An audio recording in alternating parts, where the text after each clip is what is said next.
పర్యాటక శాఖ మంత్రి కందుల దుర్గేష్ ఈరోజు సింహాచలం శ్రీ వరాహ లక్ష్మీ నరసింహస్వామి వారిని దర్శించుకున్నారు. ఆలయ కార్యనిర్వహణాధికారి కె సుబ్బారావు ఆయనకు స్వాగతం పలికి ముందుగా స్వామివారి కప్పస్తంభం ఆలింగనం, స్వామివారి దర్శనం చేయించారు. అనంతరం వేద పండితులు వేదాశీర్వచనం అందజేయగా అధికారులు ఆయనకు స్వామివారి శేషవస్త్రం, చిత్రపటం, ప్రసాదాలను అందజేశారు. మంత్రి అనంతరం ఆలయ ఈవో, టూరిజం అధికారులతో కలిసి ప్రసాద్ స్కీమ్ పనులను పరిశీలించారు. వీరితో ఆలయ executive engineer Srinivasaraju, tourism EE Ramana, AEO Anand Kumar తదితరులు ఉన్నారు. ఇక ప్రసాద్ స్కీమ్ లో central government sponsor Prasad scheme లో మనకి ఎంతనో ఫెసిలిటేషన్ సెంటర్ ఉంది. ఆ తర్వాత అక్కడ బస్సు కాంప్లెక్స్ దగ్గర బస్సులు, కార్లు ఆగే చోట మన కెఫ్టేరియా, తర్వాత రూమ్స్ అది నిర్మాణం ఉంది. ఈ పైకి వచ్చిన తర్వాత వ్యూ పాయింట్ ఉంది.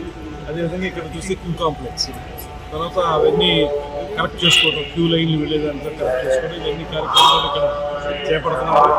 ప్రసాద్ స్కీమ్ కనుక, సెంట్రల్ గవర్నమెంట్ స్కీమ్ కనుక దాని మొత్తంగా మన అందరం కూడా ఈ రకమైనటువంటి ప్రగతి చూపించగలిగితే ఖచ్చితంగా చాలా ప్రోగ్రాములు ప్రసాద్ స్కీమ్ కింద కానీ, స్వదేశీ స్కీమ్ కింద కానీ తెచ్చుకోగలుగుతాం. ఈ మధ్యకాలంలోనే సెంట్రల్ మన టూరిజం మినిస్టర్ గారిని, షెకావత్ గారిని కలిసాను.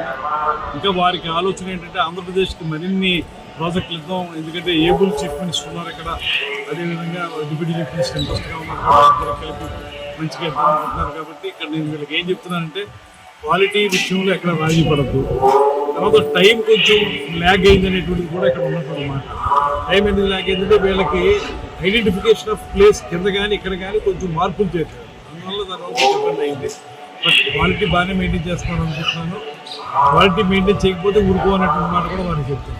అదే సమయంలో ఇక స్టిపులేటెడ్ టైంలో కూడా మార్చి లాగారికి చేసేస్తామని చెప్పి షెకావత్ గారికి మనం వీసీ మీటింగ్లో కూడా చెప్పాం.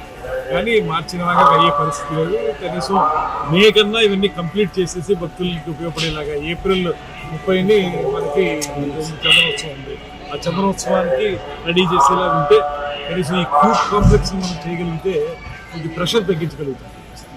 బాత్రూమ్లు తయారు చేసేస్తే భక్తులకు ఇబ్బంది లేకుండా ఉంటుంది కనుక దాన్ని రెడీ చేసేసి టాయిలెట్స్ రెడీ చేసేస్తే మనకు బాగుంటుంది. ప్రతిపై ఫినిషింగ్స్ అవి తర్వాత చేసుకున్న పర్లేదు, కానీ రేపు చంద్రోత్సవానికి ఉపయోగపడే విధంగా దీన్ని తయారు చేయాలని వాటి కూడా కాబట్టి